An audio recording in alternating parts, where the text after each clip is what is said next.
Пред да почнете со лекови, пробајте со чаеви. Ефектот може да ве изненади позитивно. Оваа сугестија фармацевтите ја темелат на истражување спроведено во основно училиште врз 60 деца. Еден наш професор Туцаков, најпознат познаваш на лековите растенија, направил експеримент. Во исто училиште како што е Ван Чупрак, на едниот клас секој ден давале по чаша чај од мајчина душица, а на другиот клас не давале чај. Децата во зимскиот период кои пиле мајчина душица не биле болни.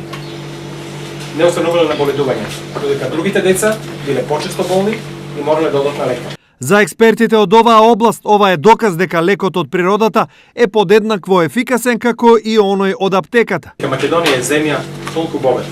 Значи микроклимата возможува да има 3000 растенија. Тие растенија ние ги продаваме на запад, а таму добиваме готови лекови. Дајте да си ги искористиме сами. Чајот како лек е најдобар лекар. Сами си го правите. Во Македонија пред Втората светска војна и во текот на целото османлиско владење, сите лекови се базирале на билки со кои се правеле тинктури со кои што во регионот населението успешно се лекувало со векови.